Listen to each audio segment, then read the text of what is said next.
Beijing जाने दीजिए। जून अहमद खान साहिबा, आपने शायद कभी सुना हो एक नाम थूसीडाइड ट्रैप का, जिसको American academic think tanks universities ने गुज़िश्ता 10 बरस में बड़ा सीरियसली लिया, जो ये कहता है कि जब एक एस्पायरिंग पावर होती है और फिर उसका स्टेटस को पावर से झगड़ा हो जाता है। तो एस्पायरिंग पावर हमेशा से कहा गया कि चीन है, कहीं चीन और अमेरिका और उसके एलाइज के दरमियान में एक भड़ाई ना हो जाए। अब यहां जंग नहीं हुई, लेकिन यहां ऐसा है कि वायरस जो निकला है उसने अमेरिका और उसके इत्तेहादियों की इकोनॉमी को बहुत बुरी तरह से नुकसान पहुंचाया। उसका net effect life and death नहीं है, उसका नेट इफेक्ट यह है कि यूरोपियन यूनियन और अमेरिका की इकोनॉमीज को बड़ा धक्का लग गया है। आप क्या समझती हैं वहां से बीजिंग में, क्या वहां यह खतरा है कि आगे ताल्लुकात वेस्टर्न अलायंस के साथ ठीक नहीं होंगे, टेंशन होंगी बहुत? अब देखिए, बीजिंग में इस चीज को ऑब्जर्व किया जा रहा है काफी देर से, स्पेशली यूएस की तरफ जो क्रिटिसिज्म आ रहा था बीजिंग की पॉलिसी का, जब कोविड ये मुल्क एक्सपीरियंस कर रहा था,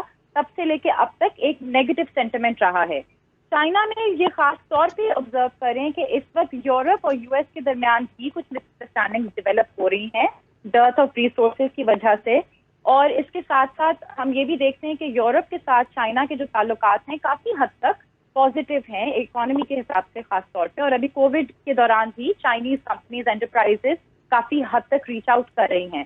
तो मेरे ख्याल में कि the situation is of interest and concern to China, लेकिन चाइना काफी ज्यादा अपने आप को एक प्रोवोकेटिव पोजीशन में हरगिज लाना एक्सेप्टेबल नहीं समझता।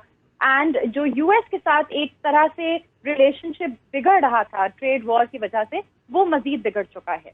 तो ये एक फैक्ट है, एक रियलिटी है। इसको लेके आगे कैसे चलना है, ये एक बहुत बड़ा चैलेंज होगा। यूएस की रिकवरी डिटरमिन, ये बहुत बड़ा चैलेंज होगा। प्रोफेसर आदिल अजम, जो जज्बात का इजहार सेनेटर टॉम कॉटन करते हैं, वो बहुत से और लोग भी करते, कितना प्रिवेलेंट है ये सेंटिमेंट कि ये कुछ किया है चीन ने, ये वायरोलॉजी इंस्टीट्यूट ऑफ लैब से ये निकला है। बायो वेपन को तो चले ठीक है, सीआईए ने कहा कि बायो वेपन नहीं है, लेकिन जज्बात कितने सुलगे हुए हैं चीन के हवाले से कि ये एस्पायरिंग पावर थी, जंग नहीं हुई है, लेकिन वायरस ऐसा निकला है कि हमें डस गया है, तबाह कर दिया हमें। कितने हैं सर ऐसी फीलिंग?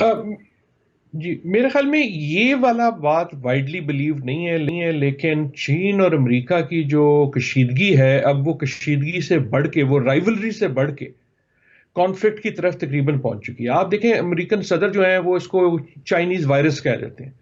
आप चाइना से तस्वीरें देखें तो वो लिखा हुआ है VIRUS, वुहान वायरस। तो एक तरह से जो सिमरिंग एक टेंशन थी, वो अब फोरफ्रंट पे आ गई है। और आप देखेंगे कि जैसे आपने भी पहले कहा कि ये जो एड की पॉलिटिक्स होगी, जो ग्लोबल पावर की होगी, उसमें gloves are off. American election में ये और आएगा। और इस वक्त जो है, अब ये जो एक सुपर पावर की जो एक जंग थी ना हाथियों की, क्या अमेरिकन इलेक्शन में चीन का जो स्टेटस है, देखिए ना, ये जो अमेरिका में आगे इलेक्शन आ रहे हैं नवंबर में, और हेनरी किसिंगर ने जब वॉल स्ट्रीट जर्नल में अपना ऑपेड पीस लिखा ग्लोबल ऑर्डर के हवाले से कि आगे बड़ी मुश्किलात होंगी, तो मैंने देखा कि वहां जो तनकीद हुई है उनके पीस के ऊपर, उसमें आधे लोगों ने ये लिखा है कि ये हेनरी किसिंगर मुजरिम है, चूंकि ये चाइना को ग्लोबल सिस्टम में लेकर आया था, WTO में जाने की राह हमवार की थी, इसको लेकर आए, रूल में बाउंड नहीं किया। तो ये जो फीलिंग है एंटी चाइना, ये अब इलेक्शन में कितना रोल प्ले करेगी? मेरे ख्याल में करेगी। देखिए, इस वक्त चीन का हमायती अमेरिका में कोई नहीं है। डोनाल्ड ट्रंप जैसे जो है वो बहुत ज्यादा फोरफ्रंट पे हैं, लेकिन जिस तरह जो आपने सेनेटर की बात की, वो बहुत ज्यादा आगे चले जाते हैं, लेकिन हमायती चीन का कोई नहीं है। इस वक्त इस चीज पे अगर एक कॉमन पॉलिसी है, वो ये है कि is the concern about China's rice. अब उसको मैनेज कैसे करना है? हॉक कहते हैं कि यार लड़ना शुरू कर दो, डव्स कहते हैं कि नहीं यार उनको ट्रेड से पाओ, लेकिन दोनों कहते हैं कि चीन is a real threat now and post covid will have the opportunity to become a bigger threat.